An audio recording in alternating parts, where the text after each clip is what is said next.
Ayos na yung ating DIY na ginawang yapak, 'di ba? Oh, pwede na yan. Subukan natin kung makakadali ito.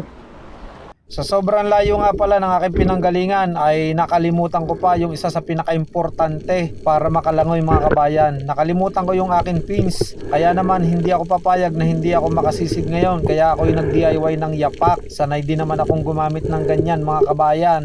Nag-warm up nga muna pala ako sa mababaw mga kabayan at sinubukan natin tong ginawa nating DIY na yapak kung matibay ba. Dahil sobrang delikado nito mga kabayan dahil yung nakuha kong plywood ay medyo mahuna na, kaya naman sinubukan natin sa mababaw muna. At eto na, nung nakapag warm up na tayo ay sinubukan naman natin dito sa mas malalim. Siguro ay nasa 8 to 10 di pa itong ating sinisisid o nasa 15 to 20 meters to ang aking tansya na lalim nito mga kabayan. At napakalinaw ng tubig mga kabayan. Ang ginawa natin technique dyan para makadrop tayo ay free fall lang tayo mga kabayan, para matipid natin yung ating oxygen at makapagtagal tayo dito sa ilalim. At pag drop nga natin dito mga kabayan sa ilalim ay naghanap tayo ng magandang pwesto at eto yung ating nakita. Dito tayo mag-a-ambush at yung lagi nating ginagawa ay nag-fish call para mapalapit yung target natin. At nararamdaman ko mga kabayan na may mga isdang malalaki sa paligid. Ang problema nga lang,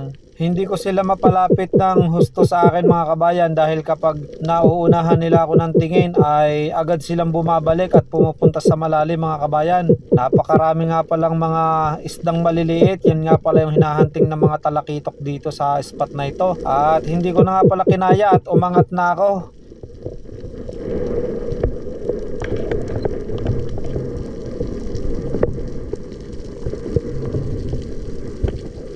Ginamit ko na rin nga pala yung isa kong kamay para ipanlangoy mga kabayan, para mas mabilis ako makaangat. Gawa ng kinakabahan ako sa aking ginawang DIY na yapak, baka biglang bumigay dahil medyo gatunay yung kanyang tabla. Sinaga ko na lang to mga kabayan. At sa wakas mga kabayan, nakaahon nga rin ang immortal. Ang masaklap lang mga kabayan ay talagang wala tayong nahuling isda dahil wala nagpakita sa atin. Babawi na lang tayo sa next dive natin, pero ang pinaka-importante ay buhay pa rin ang immortal mga kabayan. Abangan nyo nga pala yung aking mahuhuli sa susunod na dive mga kabayan.